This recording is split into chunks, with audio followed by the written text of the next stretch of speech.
What is going on YouTube? It's your boy Nick and I'm back at it with another video showing you, unboxing, and giving you my first impressions of the HORI Split Pad Pro. Let's get right into this video.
So it's one thing to be using your Joy-Cons with a grip like this one that I got on Amazon from Gabxy.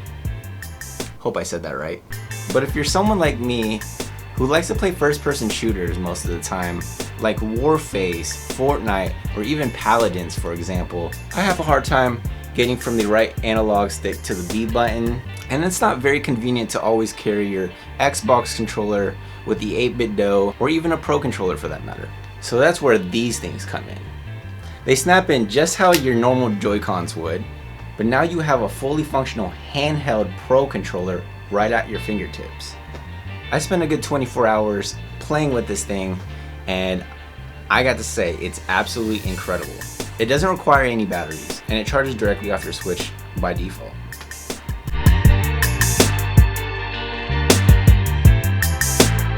The look and feel, it feels pretty much like a Pro controller, but yet it replaces your Joy-Cons and allows you to play like a Pro on the go.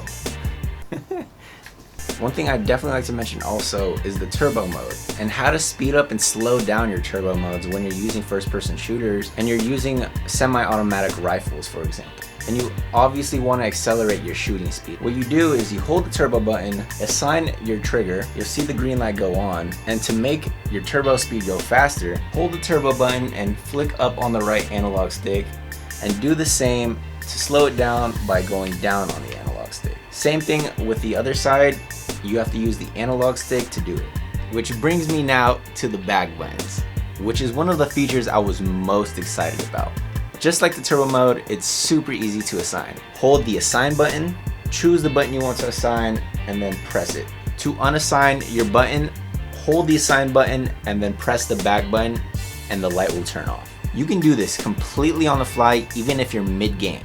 Overall, this thing is absolutely incredible for anybody who wants to play on the go and want that Pro controller feeling in your hands at all times, or especially gamers like myself who like to sit on the couch, lay in bed, or even if you're in the car or on a flight, this is the way to go. But there's one single thing I'd like to mention about it. You cannot digitally change your button mapping. So for those who like to switch the A, B, and X and Y buttons, you can't do it. So if you love this video, drop a like, hit that comment section. If you have any additional questions, I'll be more than willing to help you out in any way that I possibly can. If you want to check out any of the items, including the grip or the HORI Split Pad Pro that I featured in this video, all of the links will be down in the description below for you guys to check out. And again, hit that subscribe button and that notification bell so you don't miss any future videos. I'll see you guys in the next one. Peace.